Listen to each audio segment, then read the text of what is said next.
and thanks for joining in for a new episode of EPG's podcast. This time we are discussing climate governance with Alexandra Bocse, who is a state advisor for climate and sustainability at the Presidential Administration in Romania. She joined this job in September 2020. Quite a few things happened since then. And before that, she had quite a remarkable, I'd say, academic career. You did your graduate studies, so both the master's, the PhD at University of Cambridge. Then you did research and you were teaching at the London School of Economics, right? Department of International Relations. Basically coming back to Romania, to apply all of the research you've done for all these years abroad. Thank you very much for joining us today. Thank you so much for this invitation and for this introduction, Mihnea. And, it's well worth mentioning that we actually met when we were both in academia in the United Kingdom. So here we are again in Bucharest working on the green transition, I would say, right? This would be the broader field on which we all, both of us, are active. Yeah, indeed. We met at UASIS, I think, or like one of those conferences. Yeah, it was the first time ever I had a paper for a conference, and you were the one giving feedback for it. So I was incredibly nervous, but I think it worked out well. You definitely did very well for your first conference paper. All right, I gave only a very brief introduction of yourself. Is there anything else you'd like to mention about your professional career so far and how you got where you are now? I think the introduction that you gave is quite comprehensive, so I would leave it at that. And indeed, as you mentioned, for the last 3 years and a half, I've been more focused actually on policy making, trying somehow to bring that experience, that knowledge from academia to Romania, where climate topics, green transition topics are still, I would say, quite new to the policy and political environment. Yeah, they were even newer when you joined in, right? It was the department that's quite right. was opened with you. Yeah, and there have been discussions with my current boss, the president of Romania, Klaus Iohannis, about the department. So it's well worth mentioning that when I joined the Romanian Presidential Administration, it was the moment when a dedicated department for everything green was set up, and there have been conversations about the name of the department, if it would be, the Environmental Affairs Department, and in the end, we simply went for climate and sustainability, just to draw attention to climate change and to the need to prioritize addressing climate change at the national level. Indeed, it always seems to be a bit tough, to define those specific terms, especially when you don't have the setup in the country, to begin with, to deal simultaneously with issues of pollution and environment more broadly, with climate change, with sustainability, with sustainable development. There's a lot that sometimes gets crammed into only one place. But I think slowly we are becoming more and more specialized. So with that, I wanted to basically discuss with you a bit. It's been almost, 4 years since you joined in this job, 3.5? 3.5. And I'm curious about how have things evolved more broadly in terms of climate governance since you came back to Romania? Yeah, 3.5 years, and since I actually agreed to come back to Romania and work for the Presidential Administration, a pandemic happened, and then the war in Ukraine started. So these were now not necessarily things that I would have anticipated. And I would say that the Department of Climate and Sustainability deals with climate, but also with other issues that you mentioned. Our mandate it's a bit broader, and we deal also with issues related to biodiversity from the perspective of climate change mainly, but also issues related to waste or water quality. So we do have to cover a broader array of topics pertaining to the environmental field. And I would say, by contrast to 2020, I would say there is more attention given to the green transition at the political and societal level, also in the media, and also at the level of the Romanian institutions. Of course, once a Department for Climate and Sustainability was established at the level of the Presidential Administration, other institutions needed somehow to build their own structures, just for us to have a counterpart, an entity with which to have a dialogue. And there have been attempts to a great degree successful in the Ministry of Foreign Affairs, but also at the level of the center of the government, basically to create structures, coordination structures that would have climate at the center of their attention. And such a structure is actually the Interministerial Committee on Climate Change that probably you heard about. And this is a structure that brings together various ministries trying to harmonize their position on climate change. Yeah, so indeed, like it feels like once the presidential administration had started speaking a bit more targeted about climate change, but also some other issues that you mentioned, it feels like indeed there has been this response, and now we are seeing different institutional setups that are responding to all the new things that we need to do related to the transition. And like, to me, this was something that was very interesting when I was doing my PhD. We were all still talking about the energy union. Now we moved towards the Green Deal, and climate change moved from one of the many pillars, 5 pillars, if I remember correctly, of the energy union, and now it's the other way around. Energy is one of the pillars of the European Green Deal. So in a way, things are turning on its head.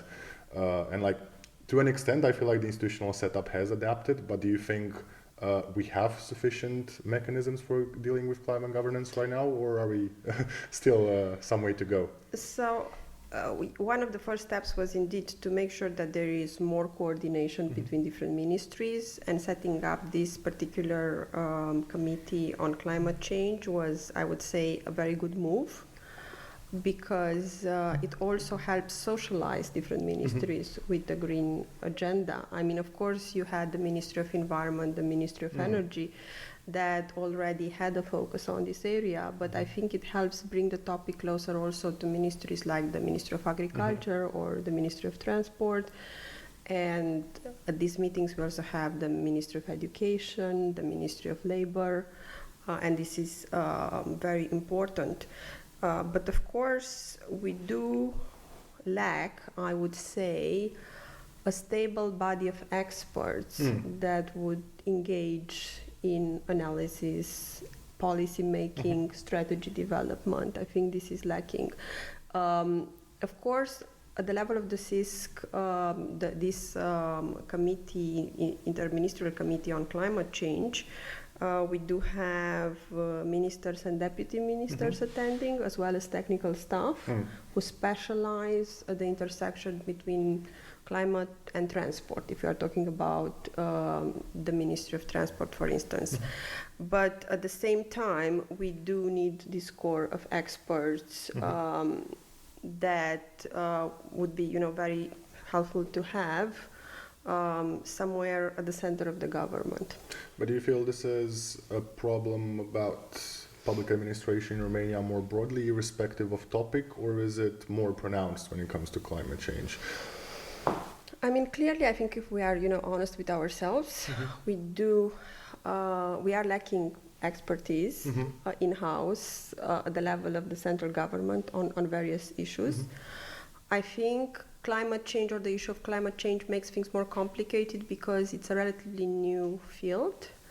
And this is not only a problem that Romania has. Other countries are also struggling and investing resources to develop a body of experts on climate change and the green transition.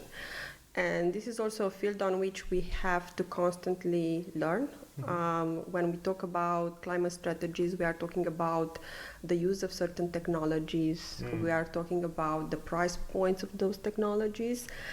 And the information on that, or the knowledge on those technologies, is constantly evolving. For instance, if we look at the hydrogen technology, just to give you an example. So I think there are some added elements that come from the very nature of the field of climate change and climate science. Yeah, indeed. And I think you very rightfully mentioned earlier that the necessity to develop this type of expertise in-house, because there's only so long you can get with externalizing sometimes the strategic documents that countries like Romania have to produce. I mean, I'm not, against externalizing, because very specific knowledge sometimes rests outside of the remits of the government, and that's not a problem necessarily.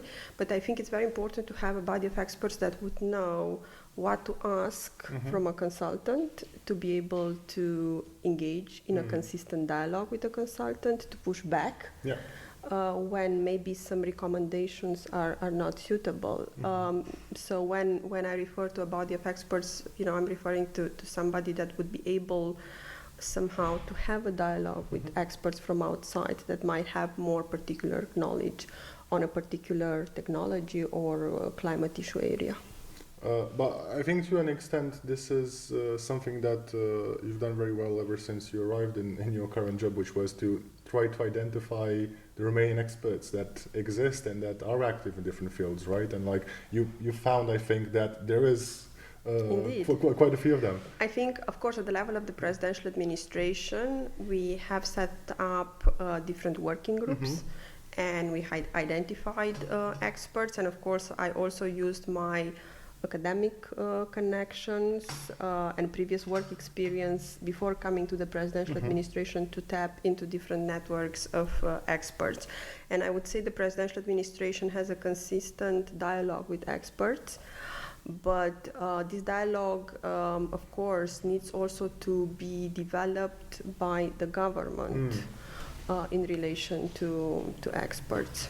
Yeah, this is something that needs to be done a bit more consistently and ideally with people that are permanent staff of these institutions that end up being responsible for drafting the policies, for implementing them. That would be ideal, because the way we have, Romania is a semi-presidential republic, as you well know.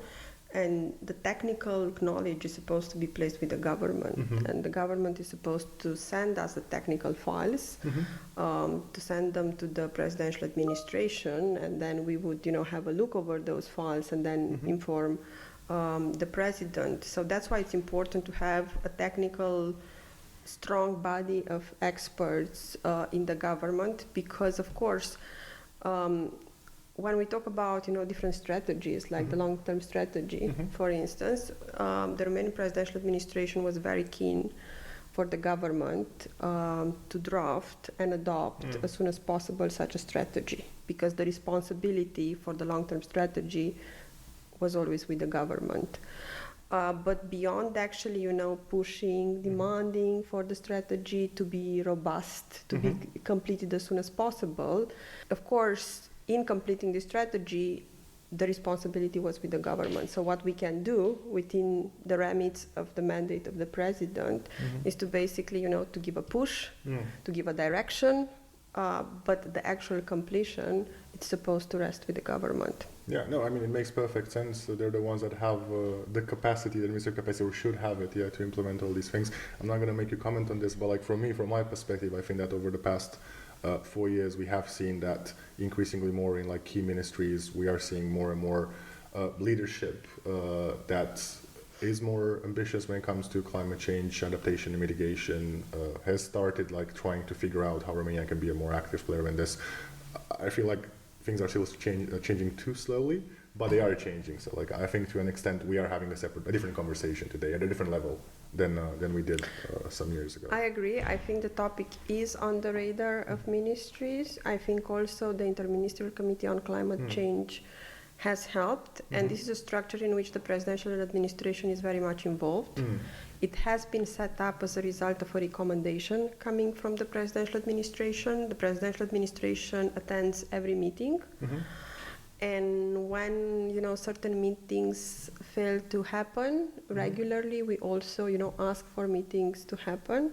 We contribute to the agenda, and I would say we have a good body of technical staff and political staff, several deputy ministers from different ministries that are increasingly engaged in this process and in the Interministerial Committee on Climate Change. And those deputy ministers are also playing an important role in ministries in pushing for the agenda and drawing attention to the intersection between the work of different ministries and climate change.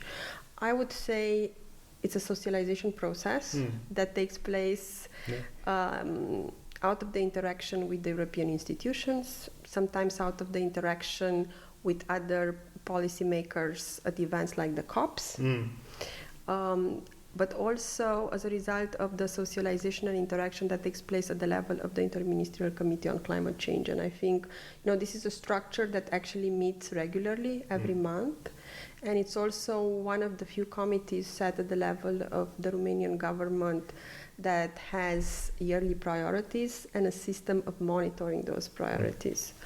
And this is taking basically the idea of intergovernmental, interministerial committee to another level.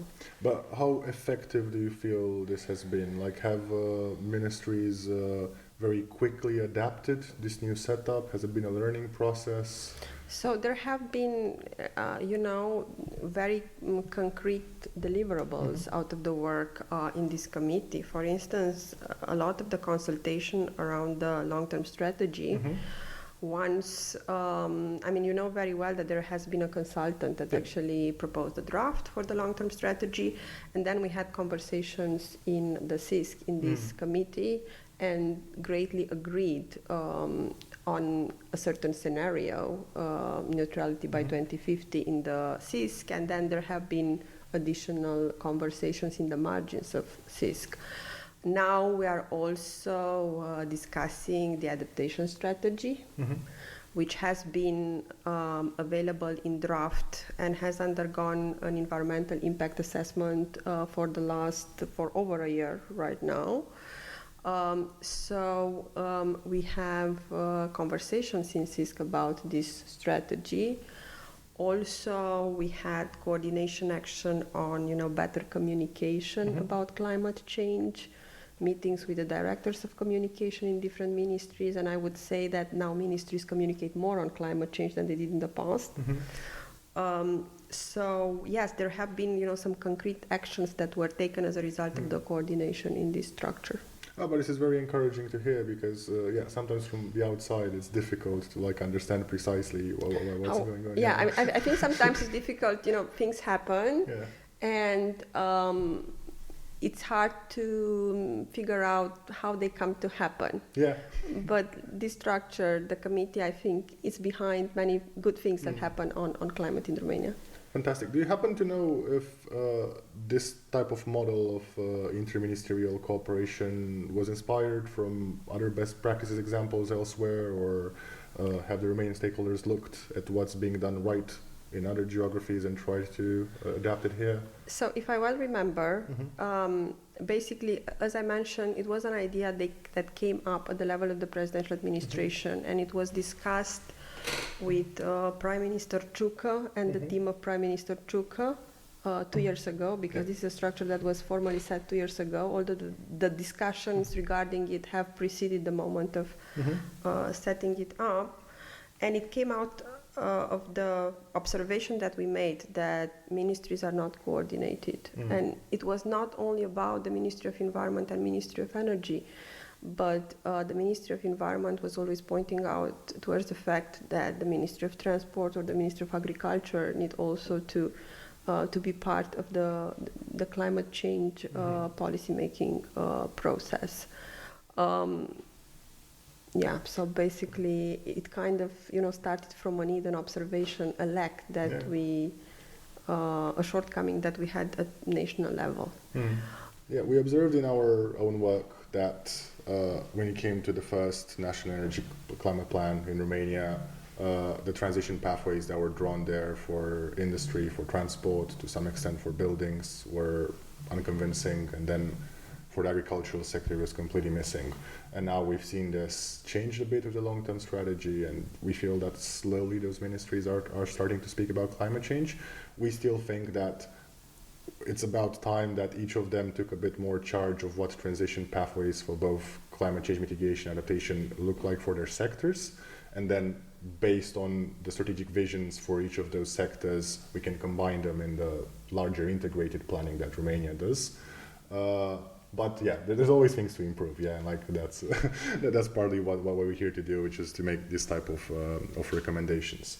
But I wanted to get back to the issue of experts and to go a bit outside merely just what public administration needs to do and the plans that they need to devise, but also about how do we collect the expertise that a lot of Romanian professionals already have, and how can we input that expertise into the governance process. And like us at EPG, this is something that we've done for quite a while, which is to promote the establishment of a scientific advisory body in Romania. It's not something we've invented. Yeah, we've seen it work in other European countries at EU level, and quite soon we're going to publish a paper on this, which is led by my colleague Ana Niculicea, where we're trying to explain how bringing back perhaps some of the experts you've already been in touch with before can also provide their expertise and like feed it into the governance process, but also keep in check what's happening in the interministerial coordinations and the development of plans that you referred to before. So what do you think about the introduction of such a body? So yes, I mean, we are in favor of such a structure, and actually last year we published a report on an integrated approach to tackling climate change in Romania. That report was the result of the work done in a working group set at the level of the Presidential Administration, and we had also representatives from EPG in that working group. And we made a few recommendations. One of them was related, of course, to improving the workings of the Interministerial Committee on Climate Change. But also we mentioned the need for a governmental network of expertise at the level of ministries, so cells of experts at the ministerial level that would specialize at the intersection between the field covered by the ministry and climate change. So in the Ministry of Transport, for instance, having a cell of experts specialized on sustainable transportation, for instance. And then also we made a recommendation regarding a scientific national council that would be this scientific advisory body that you refer, and that has been actually recommended also by different European structures, and we have seen such structures operating in EU countries. And we also made a recommendation related to a network of Romanian experts, a brains network, so to say. So basically this would be a network including experts in Romania, but mostly outside of Romania, that would be able to have a dialogue with the government on policies. And in terms of actually implementing measures related to this network, there have been steps taken by the Ministry of Foreign Affairs. So through their network of embassies, they have reached out in communities, explained a bit what the network entails, and came up with a database, the names, the contacts of experts that deal with climate finance, climate policy, that live mostly abroad. And this list has been made available also to the government. So now the next step is basically on, based on different needs, to reach out to these experts. So ideally we would see space for policymakers in different ministries when they have a specific need to go through the database and reach out to these experts. So so we basically made probably two recommendations. So this body, scientific body that you mentioned, but also a more loose, more flat structure, a network of experts that would be available. For instance, if in the Ministry of Transport they need an expert on hydrogen, they would have a look and maybe identify somebody in the network and reach out when they have to develop policies pertaining to this particular field, for instance. So yes, I mean, we are in favor. But what I want to mention, of course, having this advisory scientific body that could, of course, check also the governmental policy, doesn't remove the need to have a more permanent body of experts in the ministries that would actually write, finalize, help adopt the strategies that would then be scrutinized by the scientific advisory body. Yeah, I completely agree, and I think that's probably the tough nut to crack, because I think to an extent the recommendations you've made in the report you published have been picked up by ministries. I know best from the Ministry of Energy, where they have established an honorary council, which is made up of 33 experts, I believe, and they are contributing with ideas to a new energy strategy, for example. And like most of them do have this expertise that relates to climate change and the energy transition.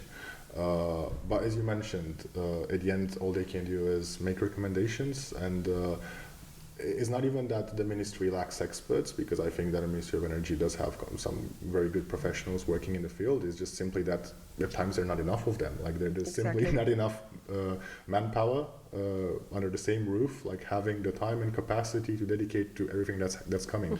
And it feels like now we're having a bit of a hiatus with the European elections, but climate policy keeps on rolling. Yes, more and more things that they need to follow, more and more things they need to be involved in, more plans, more strategies, more documents that they need to draft. I agree. I mean, we do have in several ministries a few experts that we work with. The problem is that it's just a few of them in comparison with the actual needs. So we would need actually to clone them to be able to meet all the need and all the demand. Yes, and thanks for touching also on the scientific advisory body, or research council, or in whatever shape or form you would come. This is something also that was mentioned in the country recommendations done by the OECD for Romania, together with a climate law, which is something else that you know very well. We've been trying to promote, and I wanted to ask you the same. Like from our perspective, indeed there have been some strides in terms of better coordination between governmental bodies, but we feel that without a cohesive common structure given through a unitary law, there is still a bit of confusion about who does what, when do they need to do it, and how can we more proactively engage in climate policy making beyond just responding to European legislation and the European legislative process. So you know very well that we think that the introduction of such a law would make sense. Do you think, obviously you're not an institution that proposes legislation, Indeed. but... So it's well worth mentioning that laws get to President Iohannis for the final stamping. And of course, the legislative initiative rests with other institutions. I mean, commenting again from outside, the process of initiating legislation. Of course, the climate law could basically take some commitments that we have in strategies related to a point in time where we would reach carbon neutrality, for instance, the emissions reduction pathway. And of course, as you mentioned, it could bring some added elements related to governance and the responsibility associated with the climate transition. So these areas could be some areas where there might be some added value. And of course, you can argue that having certain targets in strategies, but also have them mentioned in a law could bring additional guarantees. But as I said, I can, comment from outside of a position where we could initiate legislation. Indeed, but then from your position and from that of your institutions, you have done other things related to promoting how climate change is being addressed in Romania, and this is something that I wanted you to touch on a bit, which is the efforts that you've been doing for increasing literacy on climate change in Romania when it comes to education, and how this can change in a way that not just prepares the next professionals in climate change, but also among the broader public increases the knowledge on climate change. Yes, I think there are a few layers or a few types of intervention that we would like to see happening. So first of all, broad education, and in this regard, we have released a report on education for climate and the environment. and that has become part of the national strategy in this particular field and is targeted towards pre-university study levels, trying basically to prepare the next generation to teach them about climate change, how to adapt to climate change, how to reduce their own emissions. And of course, it's also teaching them about biodiversity, about recycling, about basically reducing their waste in general. Then we have also promoted adapting university education to the realities of the green transition. And we have also promoted developing skills for the green transition. President Iohannis has visited last year a school of skills in Constanța that is basically preparing the workforce for the energy transition. And also we feel that it's very important to educate the public administration, to educate the media, to educate the whole of the society on climate change. Well, it's great to see that at least the foundations have been set, and hopefully. I think for mass education, for pre-uni education, of course, that the Green Week was introduced in the school year structure. Of course, there is still work to do to deliver a perfect Green Week, but definitely there is more interest and there is more engagement with nature, with environment, with climate at the school level since the Green Week was introduced. And also together with the government, we are preparing another program, Junior Ranger, that would help students engage more with nature, with biodiversity, with our wonderful natural parks. Fantastic.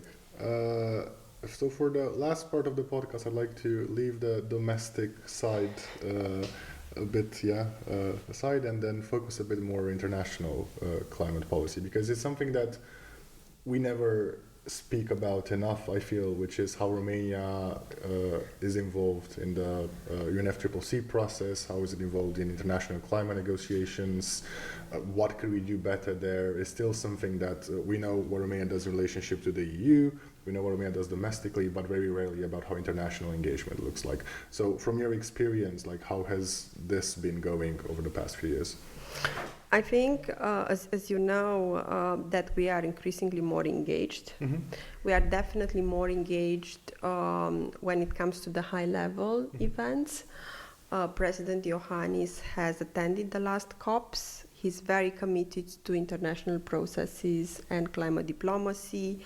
He attended also the Climate Ambition Summit, the SDG Summit last autumn in New York in the margins of the UNGA. I think it's very important. Sometimes when you attend events in Romania, you have the feeling that this international dimension is neglected. But we need to explain people that we operate in, the broader framework that was brought about by the UNFCCC.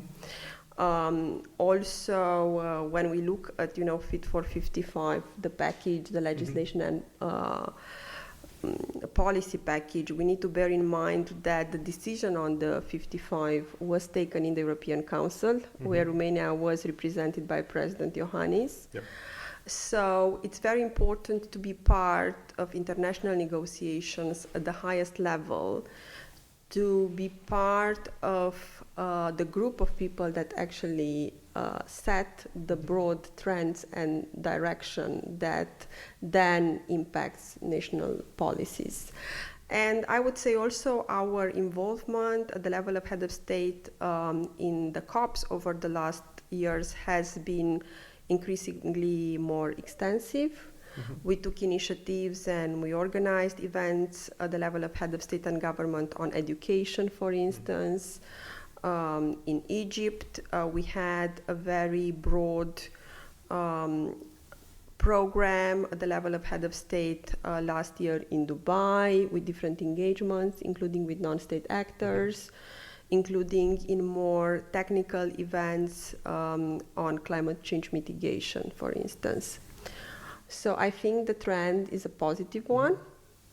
And we definitely hope and we encourage the government to start the preparations for the next COP. Yeah, no, absolutely. This in a way refers mainly to the multilateral negotiations that are happening Yes. for the framework of the UNFCCC. But I'm taking advantage of the fact that Of you course. just returned from a trip from South Korea to ask about bilateral cooperation that Yes, Romania is so doing. I mean, as you know, President Iohannis has undertaken several tours in different parts of the world over the last 2 years, and climate change and climate diplomacy was a very important item on the agenda because also our partners in Latin America, in Africa, in the Middle East are equally interested in these topics.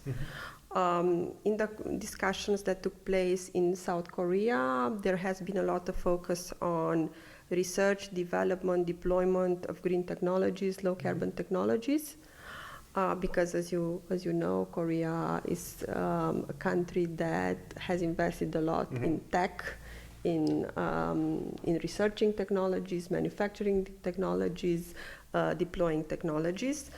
And of course, the conversation also was focused on education and on adaptation to climate change because we aim to cooperate with the Republic of Korea on responding to emergency situations that are amplified in the context of climate change.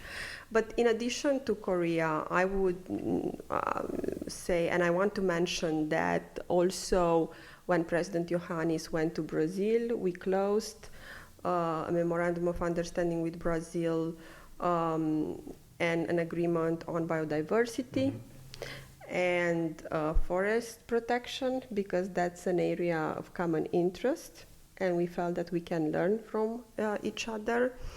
And during the visit to Kenya, there has been also a conversation focused on the green transition, on the environment and climate. And again, an agreement was closed on environmental affairs with a lot of focus on how to attract funding for green investment. All right. So it seems that, for our conversation today, we've gone through everything. Yeah, the domestic climate policy, governance, international climate negotiations, bilateral engagement all around the globe. So it sounds like quite a bit has been happening, over the past 4 years. We have been advancing significantly.